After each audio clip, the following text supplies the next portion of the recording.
Mismong si Pangulong Marcos nagulat nang biglang sabihin ni Commodore nilusob na ng China ang Pilipinas. Base sa bidyong kumakalat, sinumbong di umano ni Commodore na meron dalang pamalo ang Chinese Coast Guard matapos makunang sumasampa sa mangingisdang Pinoy. Hindi pinatawad ng Chinese Coast Guard. Ayon kay Tariela, hinawakan di umano sila ng mga Chino para hindi makaalis sa dagat at tinakot ng pagpapapalo kung hindi ibabalik ng mga Pinoy ang kinuha sa sarili nating dagat. Bit-bit ang pamalo, sumampa sa service boat na ito ng isang Pilipinong mangingisda ang isang tauhan ng Chinese Coast Guard. Ito ang nakasaad sa sinumpang salaysay ng uploader ng video na si Jack Taba. Tama po yung sinabi mo, Sir Alvin, no? Ito ang nakakainis nga ngayon dito sa West Philippine Sea. Tayo mismo ang itinataboy at hinaharas ng China Coast Guard. Kung makikita mo, hindi nga natin masisisi ang ating mga Filipino fishermen doon sa video, no? Naramdam mo talaga yung galit nila na sinisigawan nga nila yung China Coast Guard. Naalarma naman ng bagong tagapagsalita ng AFP na si Colonel Padilla ukol sa bagong pangaharas na may kasama ng pamamalo ang China. We consider this alarming because yun nga, no, lumalapit na po yung mga incidents. We do our regular patrols but our Navy po kasi umiikot siya sa territorial seas. So we cannot really pinpoint at any point in time kung saan po yung certain locations. Pero ayon kay ADG Malaya, malayong malayo ito sa pinangako sa atin ng China na magbabago sila sa bagong taon. Pero lumabas din ang totoong hindi na magbabago pa itong China. Actually, maganda sana yung simula ng taon kasi naging maayos yung mga mission natin sa ibang mga features na hinahawakan ng ating bansa. At nagkaroon ng bilateral consultation mechanism ang Pilipinas at ang China sa China. At dito nga, nagkaroon ng pag-uusap yung dalawang panig na magkaroon ng mas malalim na konsultasyon at pababain ang tensyon sa West Philippines. But with this incident, paano kaya natin na maibabalik sa ganong klase ng diplomasya pag ganito naman ang ginagawa nila sa ating mga kawawang mga mangingisda? So siguro ang pakiusap natin sa China ngayong 2024, natapatan nila ng aksyon sa ground, no? Sa ground, yung ating napag-usapan between the Philippine government and the Chinese government. Dagdag pa ni Commodore J. Tariela, nalusutan tayo ng mga Chino dahil kulang na kulang ang barko nila. Kaya nag-utos ang Pangulong baguhin ang taktika dito sa ginawang pagsampa ng mga Chino at pamamalo sa atin ng China. Commodore, ang unang tanong dito, marami nang nagte-text po sa amin, wala ba tayong presensya ng Coast Guard doon? Para, sa Scarborough Shoal. Para mamayani po yung mga China Coast Guard po doon at mapigilan yung ating mga mangingisda na mangisda po doon. At kung meron daw po tayong presensya, baka daw po hindi natuloy yung ginawa ho ng mga Coast Guard po ng China. Well, to be honest with you, Sir Joel, no, and Ma'am Weng, no, during that particular incident last January 12, no, wala talagang presensya ang national government doon, whether Philippine Coast Guard or the Bureau of Fisheries and Aquatic Resources. Let me also emphasize, no, the guidance of the President simula nung umupo siya sa Coast Guard, ang guidance sa Coast Guard at sa Bureau of Fisheries and Aquatic Resources is for us to ensure our presence and to protect the welfare of the Filipino fishermen. Nagkataon lang talaga na noong rotational deployment ng ating mga barko at ng BFAR vessel ay walang presensya tayo dito nung naharas sila. Okay, but, so rotational deployment kasi ang dahilan, no? Hindi naman kasi ganun karami yung ating mga puwersa para 24 hours, 7 days a week, no? 30 days in a month, mabantayan itong area ito. Tama po yan, Sir Joel, no? Kung maaalala mo rin, Sir Joel, no? Noong mga nakaraang buwan, last year, no? Ang Coast Guard at the Bureau of Fisheries and Aquatic Resources ay namamahagi pa tayo ng ating fuel subsidy and even grocery items to support and sustain the presence ng ating mga Filipino fishermen dito sa Bajo de Masinloc. Okay, yung po bang yung Scarborough Shoal, alam naman natin na palaging pinupuntahan ng Chinese vessel yan. At any time, palagi po bang hindi nawawalan ng Chinese vessel dyan, Commodore? Well, simula nung 2012, Ma'am Weng, no, the 2012 standoff, hindi na inalisan ito ng Chinese forces, no? Whether Chinese Maritime Militia or China Coast Guard, hindi na nawawala ng presensya dito ang People's Republic of China. In a normal situation, siguro meron silang dalawang China Coast Guard dyan, average presence. Kapag namataan nilang papunta ang Philippine Coast Guard or the Bureau of Fisheries and Aquatic Resources, may mga instances na umaabot ng 4 hanggang 5 China Coast Guard vessels ang nandito. Alam nila na napakalapit po ni Scarborough Shoal sa atin hindi po ba? Sakop na sakop yan talaga ng ating teritoryo, Commodore. Yes, ma'am. No?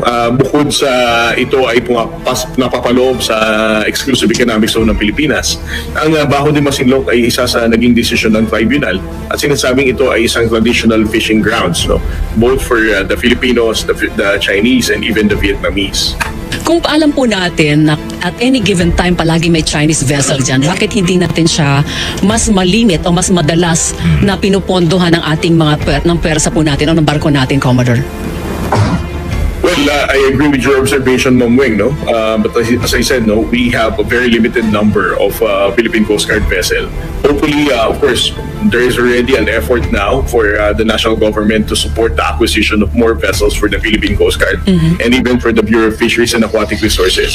Isa na ito sa mga realization ng ating gobyerno para mas mapaigting natin, ma'am, no, ang presensya natin dito at maprotektahan ang kapakanan ng ating mga mangingisdang Pilipino. But for the meantime, na hindi natin pa kayang gawin yan, ano ang pwedeng gawin para protektahan po yung ating teritoryo dyan? For the meantime, ma'am, siguro we're going to reach out to the Bureau of Fisheries and Aquatic Resources for us to have a complementing deployment, no? Sa mga instances na wala ang presensya ng Coast Guard because of the rotational deployment, then the Bureau of Fisheries and Aquatic Resources ang pwedeng humalinhin sa presensya ng Coast Guard.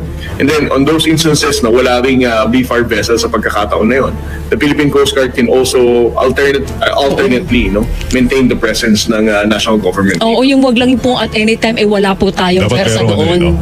Merong bantay. Kumbaga, meron tayong sigurado na tao na nandun na nagbabantay ng interes po natin. Ang Coast Guard makipag-coordinate sa BFAR, teka, alis kami rito. Punta naman kami sa Ayungin. Totoo. Kaya naman na magbantay, no? Yeah, maganda Pero yun. kadalasan, di ba, ito yung nilalagyan nila ng boya. Opo. Itong Bajo de Masinloc, di ba, Commodore? Yes, sir.